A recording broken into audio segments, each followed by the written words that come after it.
Hello નમસ્કાર and welcome બેટા અત્યારે તમે જાણો છો કે આપણા ચેપ્ટરની અંદર અત્યારે આપણે વાત કરી રહ્યા છીએ સજીવનો પાયાનો એકમ કોષ. એની અંદર અત્યાર સુધીમાં આપણે જે ભણ્યા એની જો ટૂંકમાં વાત કરી દઈએ ફટાફટ તો કોષની રચના વિશે આપણે અભ્યાસ કર્યો. કોષના મુખ્ય અંગો, કોષના મુખ્ય ભાગો એટલે કે કોષરસ, કોષરસ પટલ અને કોષ કેન્દ્ર વિશે ચર્ચા કરી. ત્યાર પછી આપણે શરૂઆત કરી હતી કોષીય અંગિકાઓને ભણવાની. જુદી જુદી ઘણી બધી અંગિકાઓનો આપણે અભ્યાસ કર્યો. એ અંગિકાઓની જે આપણે અભ્યાસ કરી રહ્યા છે એની અંદર હવે પછીનો જે નેક્સ્ટ મુદ્દો આપણો છે એ અંગિકા છે રસધાની, જેના વિશે આપણે આજે ભણીશું. આજે કોના વિશે ભણીએ છીએ આપણે? રસધાની વિશે. એક સાથે સાથે તમને મસ્ત મજાના સારા સમાચાર આપું કે રસધાની વાળો મુદ્દો પૂરો થાય એટલે આપણો આ ચેપ્ટર અહીંયા પૂરું થશે. એટલે એક ચેપ્ટર આપણું ઓલરેડી પૂરું થવાની તૈયારીમાં છે. આજનો તમારો આ લેક્ચર આ ચેપ્ટર માટે લાસ્ટ લેક્ચર છે. ઓકે, એટલે રાજી થઈ જાવ છો. એની સાથે સાથે ટેસ્ટની તૈયારી રાખજો, બરાબર ને? ટૂંક સમયમાં એની ટેસ્ટ પણ ગોઠવી દઈશું. ચલો હવે વાત કરીએ રસધાનીઓ વિશે. તો રસધાનીઓ ખરેખર છે શું એને સમજતા જઈએ અને સાથે સાથે એના મુદ્દાઓને નોંધ કરતા જઈએ.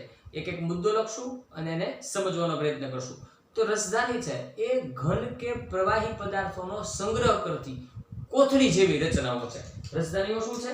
ઘન કે પ્રવાહી પદાર્થ. અહીંયા આપણે લખીએ. ચલો, ઘન કે પ્રવાહી પદાર્થો અથવા ઘટકો કે દ્રવ્ય જે લોકો તે, બરાબર? ઘન કે પ્રવાહી પદાર્થોનો સંગ્રહ કરતી, ઘન કે પ્રવાહી પદાર્થોનો સંગ્રહ કરતી કેવી રચના? હમણાં જ હું બોલ્યો છું સંગ્રહ કરતી. કેવી રચના? તો કે કોથળી જેવી રચના. કોથળી જેવી રચનાને હવે અહીંયાથી જો આટલો મુદ્દો લખ્યો તમારે આગળ લખવાનો, બરાબર ને? તો ઘન કે પ્રવાહી પદાર્થોનો સંગ્રહ કરતી કોથળી જેવી રચનાને રસધાનીઓ કહે છે. એટલે એનો અર્થ એવો થયો કે એની અંદર કોઈ પણ ચોક્કસ પ્રકારના પદાર્થોનો સંગ્રહ થાય છે. એક વસ્તુ ક્લિયર છે ને? શું કામ કરે છે? ઘન કે પ્રવાહી સ્વરૂપના કોઈ ચોક્કસ પ્રકારના પદાર્થોનો સંગ્રહ કરવાનું કાર્ય કરે છે. બીજી વાત, આ જે રસધાનીઓ હોય છે એ રસધાનીઓ પ્રાણીઓના કોષમાં નાની હોય છે, ખૂબ જ નાની.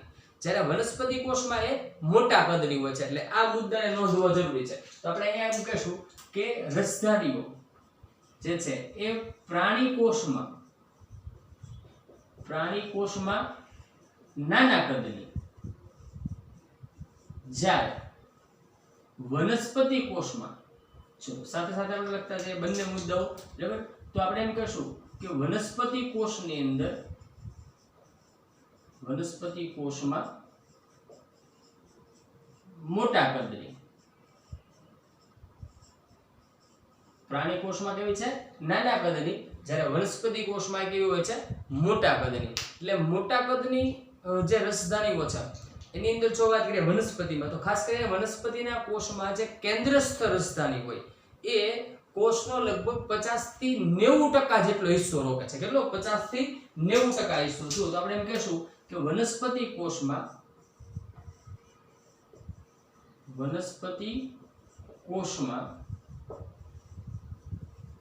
કેન્દ્રસ્થ રસધાની કોષનો 50 થી 90% હિસ્સો રોકે છે. એટલે વિચાર કરો કે એની અંદર એ કેવડી મોટી હશે, બરાબર ને? એના 50 થી 90% જેટલા હિસ્સામાં માત્ર કોણ આવેલું હોય છે? માત્ર રસધાની આવેલી હોય છે. રસધાની ખૂબ જ મોટી હોય છે. કોનામાં મોટી હોય છે? વનસ્પતિ કોષમાં મોટી હોય છે. યાદ રાખજો. પ્રાણી કોષમાં તો હંમેશા કેવી હશે? નાની જ હશે. ઓકે, વનસ્પતિ કોષની જે વાત કરીએ છીએ તો જો એ વનસ્પતિ કોષની અંદર જે રસધાની હોય આવડી મોટી, તો એ શું છે? તો એ મોટા ભાગે કોષીય દ્રવ્યથી ભરેલી હોય છે. આપણે એમ કહી શકીએ વનસ્પતિ કોષની અંદર રસધાની શેનાથી ભરેલી હોય છે? કોષીય દ્રવ્યથી ભરેલી હોય છે. દ્રવ્યથી ભરેલી હોય છે.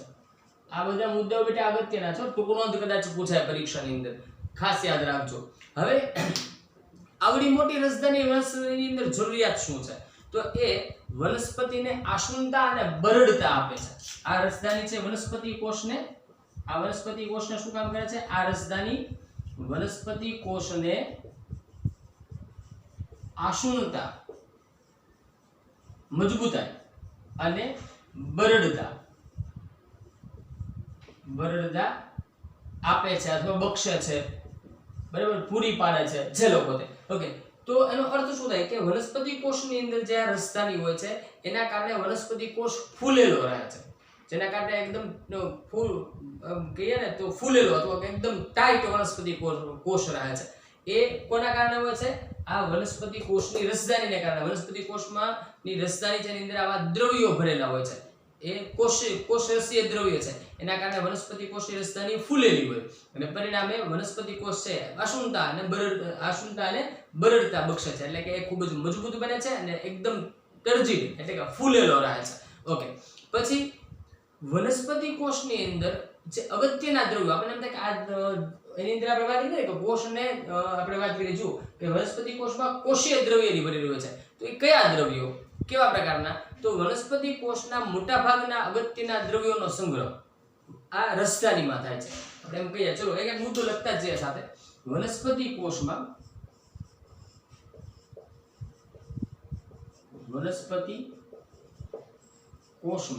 વનસ્પતિ કોષની અંદર અગત્યના દ્રવ્યો જે છે,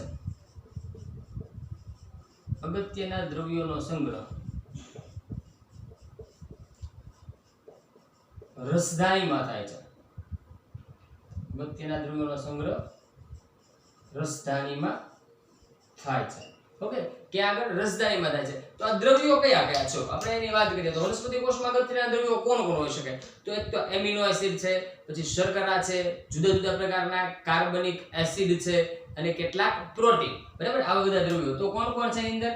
કયા કયા દ્રવ્યોનો સંગ્રહ થાય? તો યાદી તૈયાર કરવી હોય તો કહી શકાય એમિનો એસિડ.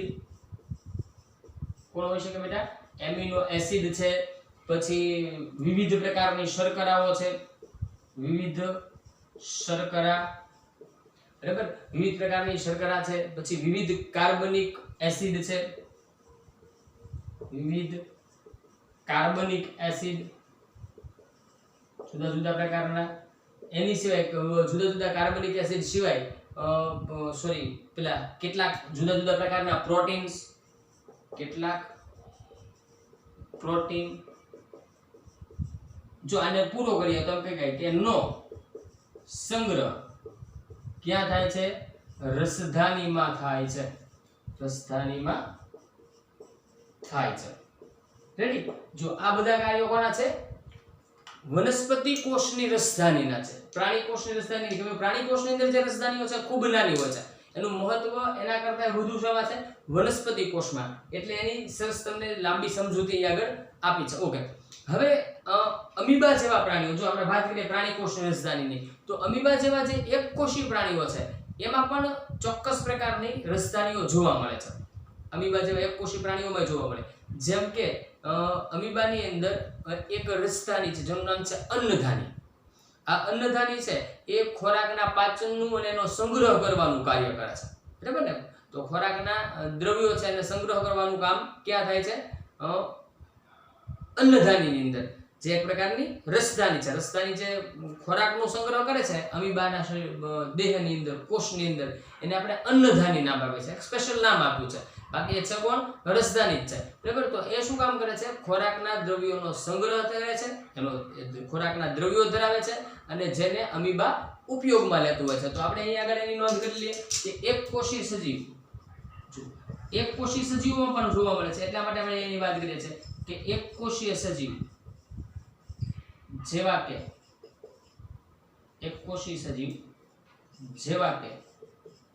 અમીબામાં અન્નધાની. જો આ અન્નધાની જે છે બેટા એ કોણ છે? એક રસધાની છે, બરાબર ને? તો અમીબાની અંદર આ અન્નધાની છે એ શું કામ કરે છે? તો કે ખોરાકના દ્રવ્યોનો સંગ્રહ કરે છે. કોનો સંગ્રહ કરે છે? ખોરાકના દ્રવ્યોનો સંગ્રહ કરે છે. જો સ્પેસિફિક વાત કરી છે આપણે આગળ, એટલે એનો અર્થ એમ થાય કે આ પ્રશ્ન કદાચ આપણને 1 માર્કમાં પૂછી શકાય, બરાબર. અને જ્યારે પાછી એને જરૂર પડે ત્યારે જેને અમીબા ઉપયોગમાં લે છે, એટલે ક્યાં આગળ ઉપયોગમાં લે છે? અમીબા પોતાને જીવંત ક્રિયાઓ કરવા માટે, જેને અમીબા ઉપયોગમાં લે છે, ઉપયોગમાં લે છે. ચલો રેડી, ક્લિયર થાય છે? ઓકે ચલો હવે આ વાત છે કે આપણે રસધાનીઓની વાત કરીએ છીએ, બરાબર. તો અમીબાની અંદર કેવી રીતે એમાં પણ રસધાનીઓ આવેલી છે, જેમ કે એક આકુંચક રસધાની પણ અમીબામાં હોય છે, જે ઉત્સર્ગ દ્રવ્યોનો ત્યાગ કરવામાં એને મદદરૂપ થાય છે. એટલે રસધાનીઓના ઘણા બધા જુદા જુદા પ્રકારો છે, એ તમારે આગળ હજી ભણવાના આવશે. આપણે તો તેને એક જનરલ માહિતી મેળવીએ છીએ, બરાબર. આગળનો અર્થ બેટાવાનો છે 11 12 સાયન્સ ની વાત છે. અત્યારે તો આપણે એક સામાન્ય માહિતી મેળવીએ છીએ કે રસધાની છે એની રચના કેવી હોય. તો રસધાનીનું કામ શું છે? ઘન કે પ્રવાહી સ્વરૂપના દ્રવ્યોનો સંગ્રહ કરવાનું કામ છે. એની સિવાય પ્રાણીના કોષો હોય તો એની અંદર પ્રમાણમાં નાની હોય છે, જ્યારે વનસ્પતિના કોષોમાં મોટી હોય છે. વનસ્પતિ કોષની રસધાની વિશે આપણે ઘણું બધું શીખ્યા. એક કોષી અમીબામાં કેવી હોય છે એની વાત કરી. હવે જુઓ, કેટલાક અમુક સજીવો જે છે, એક કોષી સજીવો, એ વિશિષ્ટ પ્રકારની રસધાનીઓ ધરાવે છે, બરાબર ને. જે હમણાં હું વાત કરું તો અમીબા છે આકુંચક રસધાની ધરાવે છે, આપણને એ નામ નથી આપ્યું, બરાબર. પણ આપણે એની વાત કરીએ કે કેટલાક એક કોષી સજીવો જે છે એ વિશિષ્ટ પ્રકારની રસધાનીઓ ધરાવે છે. અને આ રસધાનીઓ શું કામ કરે છે? વધારાના પાણી અને કેટલાક નકામા પદાર્થોનો કોષમાંથી ત્યાગ કરવાનું કામ કરે છે. તો આપણે અહીંયા આગળ એને લખવું હોય તો એમ લખી શકાય, જુઓ આવી રીતે, બરાબર. એમાં નામ આપ્યું નથી, આપણે વગર નામે આ કઈ વાત કરી છે, પણ છતાં આપણે એમ કહી શકીએ કે કેટલાક એક કોષીય સજીવો, કેટલાક એક કોષીય સજીવો વિશિષ્ટ રસધાનીઓ ધરાવે છે, અથવા તો વિશિષ્ટ રસધાની ધરાવે છે. આ રસધાનીઓ શું કામ કરે છે? તો આ રસધાનીઓનું કાર્ય આપણે વાત કરીએ એમ કે જે વધારાના પાણી અને કેટલાક નકામા પદાર્થોનો કોષમાંથી ત્યાગ કરે છે. આ રસધાનીઓ શું કામ કરે છે? કે જે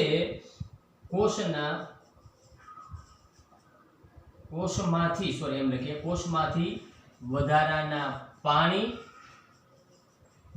અને નકામા દ્રવ્યોનો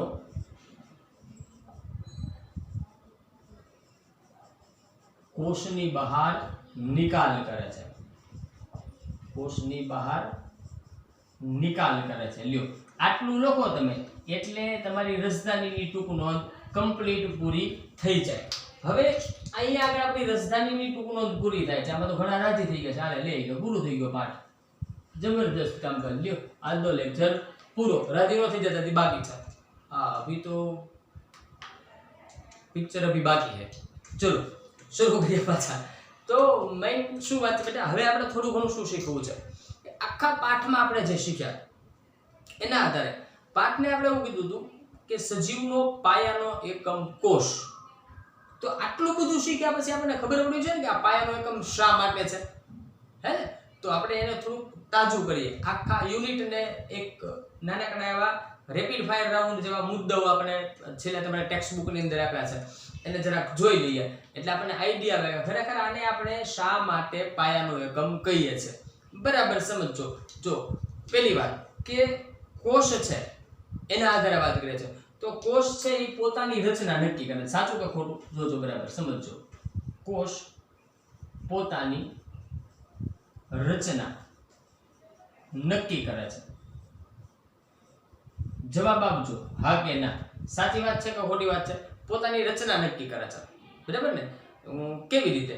તો જુઓ, કોષનો ચોક્કસ આકાર હોય છે, ભલે એ પછી ચોરસ હોય, લંબગોળ હોય, દ્વિઅંતરગોળ હોય, ત્રાક જેવો હોય, શાખિત શાખાઓ વાળો હોય, તો ચોક્કસ આકાર હોય છે, પાકું છે. દાખલા તરીકે તમે કોઈ પણ જગ્યાએથી જોઈ લો તો ચેતાકોષનો આકાર એક જ સરખો હોય. હજુ ચેતાકોષ કોઈ પણ હોય એનો આકાર કેવો હશે? એક સરખો હશે, બરાબર?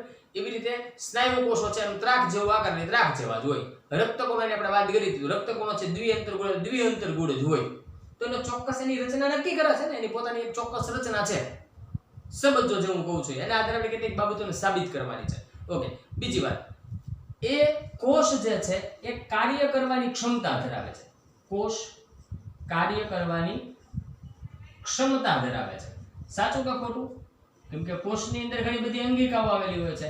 આ બધી અંગિકાઓ જુદા જુદા કાર્યો કરે છે. આપણે શીખ્યા હતા એક એક અંગિકાની અંદર આપણે શીખ્યા કે ભાઈ અંતઃકોષરસ જાળ છે તો શું કામ કરે છે, ખરબચડી અંતઃકોષરસ જાળ શું કામ કરે, લીસી અંતઃકોષરસ જાળ શું કામ કરે, શીખ્યા હતા. લાઇસોસોમ શું કામ કરે છે, શીખ્યા હતા. પછી રિબોઝોમ શું કામ કરે છે એના વિશે અભ્યાસ કર્યો. કણાભ સૂત્ર શું કામ કરે છે એના વિશે અભ્યાસ કર્યો. તો જુદી જુદી બધી જ અંગિકાઓ કેવા કેવા કાર્યો કરે છે એ આપણે જોયું. તો એ કાર્યો કોણ કરે છે, અંગિકાઓ, અને એના થ્રુ કોષના કાર્યો થાય છે. તો એ પોતાના કાર્ય કરવાની ક્ષમતા ધરાવે છે અને જે કાર્યો કરવાના છે વિશિષ્ટ પ્રકારના કોષો વિશિષ્ટ કાર્ય કરે છે. આગળ આપણે એની વાત કરી હતી કે ચેતાકોષો છે તો એ ઉર્મિવેગના વહનનું કામ કરે છે, બરાબર ને. તો એ ચોક્કસ કાર્ય કરવાની ક્ષમતા ધરાવે છે. શેના કારણે કાર્યક્ષમતા કરવાની ક્ષમતા ધરાવે છે, બોલો, યાદ કરો. શેના કારણે? આ બધી અંગિકાઓ હમણાં મેં તમને સમજાવ્યું એના કારણે, બરાબર ને. તો એનો અર્થ એવો છે કે કાર્ય કરવાની ક્ષમતા ધરાવે છે કારણ કે શું કરવા, તો એના પટલનું આયોજન અને અંગિકા વિશિષ્ટ રીતે આયોજનબદ્ધ થયેલી હોય છે. જો એનું પટલ, જો આપણે આકારની વાત કરતા હતા, કેટલાક ગોળ, કોઈ લંબગોળ, પછી કોઈ કોષો છે તો ચોરસ ઈંટ જેવો આકાર હોય, કોઈ ત્રાક જેવો આકાર. એ કોના કારણે આવે છે? પટલના કારણે. સમજો, પટલના કારણે આવે છે, હા કે ના? યસ. તો એ પટલ છે એ કોષનું આયોજન તૈયાર કરે છે, એટલે કે પટલનું આયોજન અને બીજા કાર્ય કરવા વાળી ઓલી બધી અંગિકાઓ છે તો એ અંગિકાઓ એ વિશિષ્ટ રીતે આયોજનબદ્ધ થયેલી હોય છે, એટલા માટે કાર્ય કરી શકાય. તો આપણે આ કાર્ય કરી શકાય છે એનું કારણ લખો તેમ કહી શકાય, કારણ કે અહીંયા આગળ એમ કહેવાય બેટા, કારણ કે. જો સમજો, કારણ કે શા માટે કાર્ય કરી શકાય, તો કે તેમના પટલનું આયોજન, કારણ કે તેમના પટલનું આયોજન અને બીજું કોણ આપણે વાત કરી, અંગિકાઓ, બરાબર ને. અંગિકાઓ છે વિશિષ્ટ રીતે અને એની અંગિકાઓ લખતા જઈએ. અંગિકાઓ વિશિષ્ટ રીતે આયોજનબદ્ધ થયેલું હોય છે, આયોજનબદ્ધ થયેલું હોય છે. આના આયોજન છે ચોક્કસ પ્રકારના, એટલા માટે કાર્ય થઈ શકે. ચલો એક ઉદાહરણ લઈએ બેટા, એટલે આપણે આઈડિયા આવે. દાખલા તરીકે વનસ્પતિ છે પ્રકાશ સંશ્લેષણ કરી શકે, આપણે કરી શકીએ નહીં. તો એના આયોજનમાં ફેર છે. શું ફેર છે? વનસ્પતિ કોષ હોય તો એની અંદર હરિતકોણ હોય એટલે પ્રકાશ સંશ્લેષણ થાય. આપણા કોષો જે છે, પ્રાણીઓના જે કોષો છે એની અંદર હરિતકોણ હોતા નથી. હરિતકોણ ન હોય એટલા માટે એની અંદર પ્રકાશ સંશ્લેષણ થાય નહીં. તો એ આયોજન છે ને, અંગિકાઓ વિશિષ્ટ આયોજન પામેલી છે એટલા માટે થઈ શકે. એવી જ રીતે વાત કરીએ તો આપણા શરીરની અંદર ચેતાકોષો હોય, વનસ્પતિમાં ન હોય, તો આપણા કોષની અંદર ઉર્મિવેગનું વહન જે રીતે થાય છે એ રીતે વનસ્પતિમાં થઈ શકે નહીં. કેમ કે શા માટે? તો વનસ્પતિમાં એનું આયોજન નથી. તો દરેક સજીવો છે એના કોષો અને એની અંગિકાઓ એ બધા વિશિષ્ટ રીતે આયોજન પામેલા હોય છે. ક્લિયર? ઓકે, ચલો પછી આગળ વાત કરીએ. તો આ બધા જ જે છે એટલે કે આ કોષનું પટલ છે, અંગિકાઓ છે, શું કામ કરે છે? તો કે કોષને વિવિધ કાર્યો કરવામાં મદદરૂપ થાય છે. કોણ? આ અંગિકાઓની બધું એ જે કોષને વિવિધ કાર્યો કરવા માટે મદદરૂપ થાય છે. રેડી? ચલો આટલું ક્લિયર થાય. તો એ વિવિધ કોષોને કાર્ય કરવા માટે કોણ મદદરૂપ થાય? એક તો કોષરસ પટલ અને બીજું કોણ? એની અંગિકાઓ. ઓકે, કેવા કાર્યો થઈ શકે કોષ દ્વારા? તો કે શ્વસન છે, પોષણ મેળવવું છે, પછી નકામા દ્રવ્યોને દૂર કરવાની પ્રક્રિયાઓ છે, અથવા તો નવા પ્રોટીનનું નિર્માણ કરવું. આવા બધા કાર્યો કોષમાં થતા હોય છે. તો કોષમાં કયા કયા કાર્યો થાય આપણે એમ જો વિચારવું હોય તો શું થાય? તો આપણે એમ કહી શકીએ કે પોષણ મેળવવું, કોષ પોષણ મેળવે છે, બરાબર. કોષ શ્વસન કરે છે, બરાબર ને. શ્વસન પછીની વાત કરીએ તો એમાં કોષની અંદર જે આ ક્રિયાઓ થાય છે એ દરમિયાન કેટલાક નકામા દ્રવ્યો ઉત્પન્ન થાય છે અને દૂર કરવા પડે છે. તો એને કે દાખલા તરીકે કાર્ય કહ્યું તો કે નકામા દ્રવ્યોને દૂર કરવા. ચલો, નકામા દ્રવ્યોને દૂર કરવા. તેમજ હજી શું કામ કરે છે? તો કે કેટલાક પ્રોટીનનું એ પોતે નિર્માણ કરે છે. તો એ પોતે પોતાના નવા પ્રોટીન્સનું નિર્માણ કરે છે. જો આવા બધા જ કાર્યો કોષની અંદર થાય છે, જે સજીવને કરવા પડતા મૂળભૂત કાર્યો છે. બરાબર ને? હવે જુઓ, આના આધારે સમજીએ તો અહીં આપણે પહેલા બે મુદ્દામાં શું સમજ્યા, ખાસ જોજો. પહેલા બે મુદ્દા એમાં આપણે કીધું કોષને પોતાની રચના છે, રચના નક્કી કરે છે ને. ઓકે, કોષની રચના પોતાની, પહેલો મુદ્દો બોલ્યા. બે નહીં, પહેલો મુદ્દો એક. કોષ છે એ પોતાની રચના નક્કી કરે છે. ઓકે, જુઓ તમે, હમણાં જ આપણે વાત કરતા હતા કે વનસ્પતિમાં પ્રાણીમાં શું ફેર છે. આપણે જે ચર્ચા કરી બેટા કે વનસ્પતિમાં પ્રાણીમાં શું ફેર, તો કે વનસ્પતિમાં નંબર 1, વનસ્પતિ કોષોમાં કોષ દિવાલ હોય, પ્રાણી કોષમાં હોતી નથી. સમજો બરાબર. એના આધારે તમને એક મારો સરસ મુદ્દો સમજાવવો છે. ઓકે, નંબર 2, વનસ્પતિ કોષોની અંદર હરિતકણો હોય, પ્રાણી કોષોમાં હરિતકણો હોતા નથી. એના આધારે કેવો તફાવત પડ્યો, તો જો વનસ્પતિની રચના કંઈક અલગ પ્રકારની, પ્રાણીઓની રચના કંઈક અલગ પ્રકારની. તો એ રચના કોના આધારે નક્કી થઈ? ચલો કયો મને, કોના આધારે ખબર પડી કે કેના આધારે એની વચ્ચે તફાવત ઊભો થયો કે એક વનસ્પતિ છે, એક પ્રાણી છે? મૂળભૂત રીતે એના કોષના આધારે. તો કોષની રચના છે એ કોનું બંધારણ નક્કી કરે, કોની રચના નક્કી કરે? આખા સજીવની રચના નક્કી કરે છે. એટલા માટે કોષ જે છે ને એને આપણો સજીવોનો એક તો રચનાત્મક એકમ કહેવાય. કેવો કહેવાય એકમ બેટા? રચનાત્મક એકમ કહેવાય. ક્લિયર થાય છે? કેમ કે એ રચનાને નક્કી કરે છે. ઓકે, હવે ત્યાંથી પછી અહીંયા આગળ બહુ મોટો મુદ્દો છે એટલે ઓલી બાજુ નથી લીધો. અહીંયાથી શરૂ કરી, અહીંયાથી આ જે વિભાગ, આની અંદર જે આપણે બેટા ચર્ચા કરી આટલા મુદ્દાઓમાં, કાર્ય કરવાની ક્ષમતા, કોના લીધે કાર્ય કરે છે, કયા કયા કાર્યો કરે છે, કોણ કાર્ય કરે છે? કાર્ય કોણ કરે છે? કોષો કાર્ય કરે છે. બરાબર ને? કોષોનો સમૂહ ભેગો થઈને કાર્ય કરે છે. તો આ જે કાર્ય છેવટે કોણ કરે? આપણે એમ કહીએ છીએ આપણે જમ્યા, બરાબર, આપણા શરીરમાં ખોરાકનું પાચન થયું, પણ કેવી રીતે થયું? એ પાચન કરનાર કોણ છે?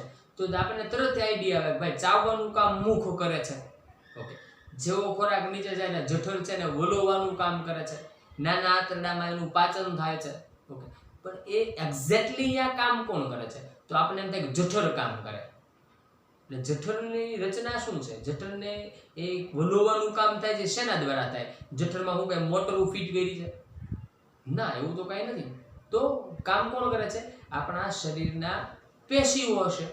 ઓકે, પેશી કોષોનો સમૂહ હોય ને, તો જઠર છે શેના દ્વારા બને છે? કોષોના સમૂહથી. એને આપણે પેશી કહીએ. તો એ પેશીની અંદર આ પેશી કામ કરે છે? નહીં, એની રચના કોના દ્વારા થાય છે? કોષ દ્વારા થાય છે. ખરેખર કામ કોણ કરે છે? કોષ કામ કરે છે. એટલે આપણા શરીરના તમામ કાર્યો થાય કોના દ્વારા થાય છે? કોષ દ્વારા થાય છે. તો આ મુદ્દાઓ આપણે એવું શીખે ને, અહીંયાથી આપણે જે ચાલુ કર્યા હતા મુદ્દાઓ, આવડા મુદ્દા, ચલો એ ફરતો એક રાઉન્ડ કરતો એટલે યાદ રહે. કયા? આ મુદ્દાઓની વાત કરું છું બેટા. આ જો આટલા મુદ્દા, પેલો નહીં, એની સિવાયના. એમાં આપણે એવું શીખે ને કે કોષો શું કરે છે? આપણા શરીરના મૂળભૂત કાર્યો કરે છે. તો આ પેલો મુદ્દો આપણને એમ કહે છે કે એ આપણો રચનાત્મક એકમ છે. તો કાર્ય કરતો હોય તો એને આપણો ક્રિયાત્મક એકમ કહેવાય કે ના કહેવાય? કેવો કહેવાય? ક્રિયાત્મક એકમ. કાર્ય કરનારો મુખ્ય એકમ એ કોણ છે? કોષ છે. શરીરની રચના કરનારો મુખ્ય એકમ કોણ છે? કોષ છે. તો એમ કહી શકાય આથી જ કોષને સજીવોનો રચનાત્મક અને ક્રિયાત્મક એકમ કહેવામાં આવે છે. તો કોષને કેવો કહેવાય? તો આમ એમ કહી શકાય કે આમ કોષ એ સજીવનો રચનાત્મક અને કેવો ક્રિયાત્મક એકમ છે. રચનાત્મક અને ક્રિયાત્મક એકમ છે. રેડી? તો શા માટે એને રચનાત્મક અને ક્રિયાત્મક એકમ કહેવાય એની ચર્ચા આપણે અહીં આગળ પૂરી કરી. તો આ સાથે આપણું યુનિટ પણ પૂરું થાય છે. યુનિટ આપણું જે છે સજીવનો પાયાનો એકમ કોષ, બરાબર ને? અહીં આગળ પૂરું.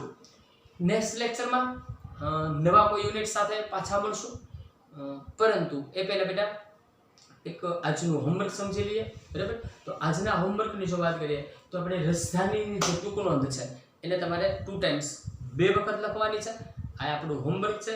બીજી એક અગત્યની વાત કે હું આ લેક્ચરની સાથે એટલે કે લગભગ તમને આવતા અઠવાડિયે મીન્સ કે સોમવાર પછી કોઈ પણ લેક્ચરની અંદર ગમે ત્યારે મને સમય મળશે અનુસાર આ જે ચેપ્ટર આપણું છે એનું કમ્પ્લીટ પ્લેલિસ્ટ હું ગ્રુપમાં મૂકીશ, બરાબર.